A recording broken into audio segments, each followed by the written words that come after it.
Ukwenza kwethu ibenkulu indaba izolo ngoLwesibili mhla ka-30 Juni 2026 lapho khona umhlaba wonke amehlo ebekade ethe njo eSouth Africa njengoba-ke kade kuqhutshwa ama-march noma-ke imikhankaso ethi akuhambe abokufika abangenawo amaphepha bebuyele emazweni abo. Kukhona-ke okunye okubeke sekuheha amehlo abantu ney'ndlebeke zabantu emva kokuthi kubonakale-ke uPhakela Umthakathi kanye-ke noNgizwe Mchunu behlangene nomengameli wakuleli uMnumzane Cyril Ramaphosa, ikakhulukazi nje engekho uJacinta wakwaNgobese. Bahlangene nje bekade-ke kumhla ka-29 June kuzosa kube umhla ka-30 June welanga le-March. Abantu-ke bakubone njengento engalungile ukuthi-ke umuntu okuyena yena owasungula noma-ke owasukumisa bonke abakuleli uMzansi Afrika ukuthi-ke bayibheke ngelinyiso le abantu bokufika okuJacinta wakwaNgobese. Bakubone kuyinto engeyinhle ukuthi-ke engabikho uma ngabe-ke la madoda esehlangene-ke nomengameli wakuleli uPhakela Umthakathi uyachaza ngalokhu. Abaningi sengisho ukuthi lensizwa lena ebikade ingifonela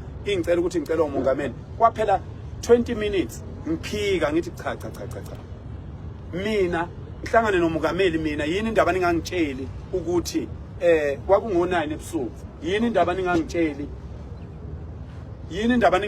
ukuthi umongameli ufuna ukuthini kimi bese ngisho mina ngimphendula umongameli yenqaba lensizwa kwathunyelwa umuntu wesibili ngenqaba kwaze kwathunyelwa umuntu oseParliament wangifonela uPholo wangifonela umuntu oseParliament wazichaza ukuthi ubani kwayima ngivuma ukujika eStandard Hall baqala ukungifonela ngakafika eStandard Hall bangifonela ngibheke eStandard Hall kwakusasele 35 minutes ngifike eStandard Hall ngajika eStandard Hall ngabuyela emuva eGoli ngahamba ngayohlangana nomongameli.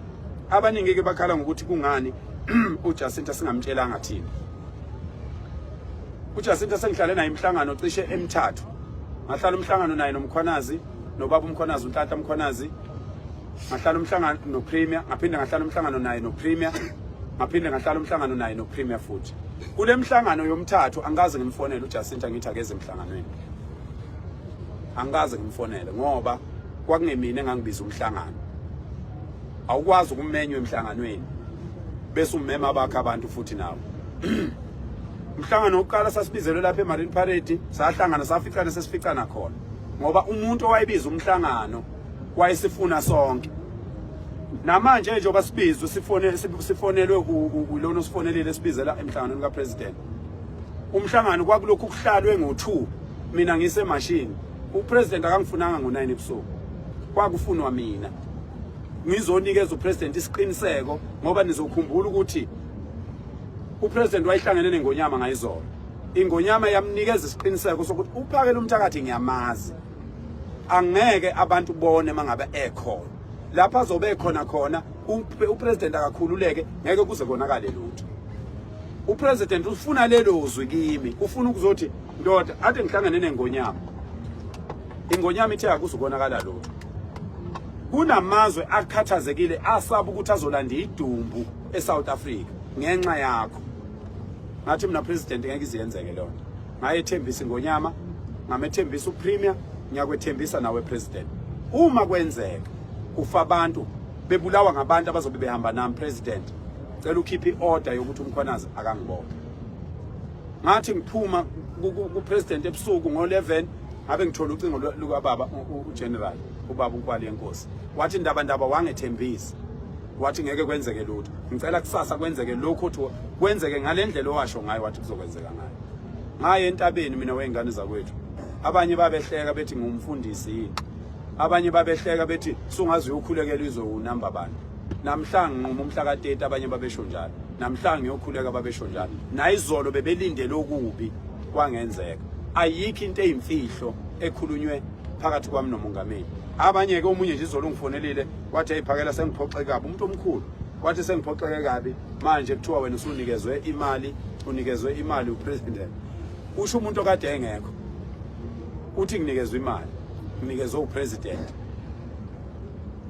Ngangena ngigqoka amashoba kuPresident ngibathe nalo ibhayi. Ngigqoka uBrenud Rust namashoba ngiqimbile. Ngangena ngahlangana naye ngigqoke kanjalo, ngaphuma ngigqoke kanjalo, ngangena noNgizwe nomholi lona esasihamba naye noNgubane. Sangena sigqoke kanjalo, saphuma sigqoke kanjalo, akekho umuntu owaphuma nemali lapha. abantu abayeke ukuqagela izinto ukuqala. Okwesibili, abantu abayeke ukuthi mabezonda ubaba uRamaphosa upresident bese befuna sonke simzonda. Mina ngizondana. Kodwa engakutshela upresident, ngamtshela upresident wazi wangibuza ukuthi ngafundaphi. Ngoba ngamela ukudoda lapha na mina. Ngamtshela upresident okokuqala wayizocela upresident ephakamisa isiphakamiso sokuthi singakwazi ukuyihlehlisa lento ingabi ngomhla ka-30. Ngamphendula upresident kathi ngeke kusenzeka president.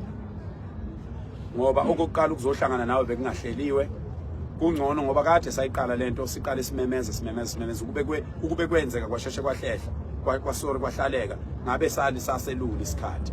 Kodwa ngase ngimqinisekisa ngathi hayi president njoba president efuna sihlehlise akakhululeke umhla ka-30 deadline akusho ukuthi kusebenza kuphelile. Sicela ukuthi azi ukuthi upresident kuzoqhubeka even ngomhla ka-5 kune march evele ihleliwe, ngomhla ka-7 kune march, ngomhla ka-10 kune march, kuyaqhutshekwa ngoba inkinga akayiphelile. Wabonga upresident wacela ukuthi sigcine ukuthula, wakufakazela ukuthi uhlanganile neNgonyama kwasiyamnika isiqiniseko ubezocela leso siqiniseko kuphela. Ayikho into embi esixoxe ngoJacinta. Akuyona imarch and march ebifuna upresident. Upresident befuna uphakela umthakathi. Wabiza uphakela umthakathi. Uma ngabe edinga uMangobese uzolanda uMangobese futhi. Njengoba kade bize mina ubebize mina. Bakuphoqa kusuka ngo2 emini bengifuna bazokwayoshaya u9 ebusuku. Ukube ke babemdinga nayo uMangobese babezomfonela bembize. Akumina engangibize umhlangano bakwethu yekani ukuthi uMangobese ngamshiyelana. Akumina engangibize umhlangano. Professionally, you can't be invited in a meeting and then wena bese invite abantu bakho. Ingakho mina nizobona kwezami ithombe ngishuthe nomongameli nongizwe. I can't bring even umuntu umfana omncane wami ngihamba naye ngithi akahamba ushutha nomongameli, because that's how much I respect this. I can't bring anyone uyeke ukuthi asimbiza uMangobese. I can't invite even my own child yayikhona emotweni ukuthi izoshutha nomongameli, because I didn't even want to sit in that meeting. Umongameli ngiyubani mina ukuhlangana nomongameli? Angaze ngihlangane neNgonyama, yimi engisebenzela iNgonyama, yimi ifela Nkosi, yimi engifela iNgonyama, yimi engivinjwayo eNdlunkulu. Uvimba wonke umuntu eNdlunkulu ukuthi uphakele umthakathi asondele eNgonyameni. Abazi ukuthi angifuni ukusondela eNgonyameni. Ngiyosondela eNgonyameni mhla iNgonyama ilele kwagogo yavuka inegama elithi ayilande mina. Ngiyosondela ngalelo langa. Angidingi ukuvela ezithombeni neNgonyama, ngoba isithombe ngiyosishana neNgonyama kuyoba yinto eyoba umlando weingane zami. Njengesithombe engasishana noShenge. uShenge ngahlangana naye ngimncane, kodwa nginezithombe ezu3 zakhe. Ngahlangana naye ngina 9, bengimbona almost every weekend for the rest of my life. Kodwa angaze ngishuthe naye zonke lezi ikhati. Asikufundeni lokho eingane zakwethu. Kubantu abakhulu akuveli ukuxambukelwe nje. Ngoba kwenzeka amaphutha ugcine sekukhulunywa nezinto okungezona. Nokuvela nje kwezithombe kaMongameli kwakuyona into ebihleliwe ukuthi kufanele ivele, ngoba bekufanele kwedlule lokhu ebese sibuyela siyohlala phansi noMongameli ebese sibuya ke sisho ukuthi nakho bekufanele kwenzeke.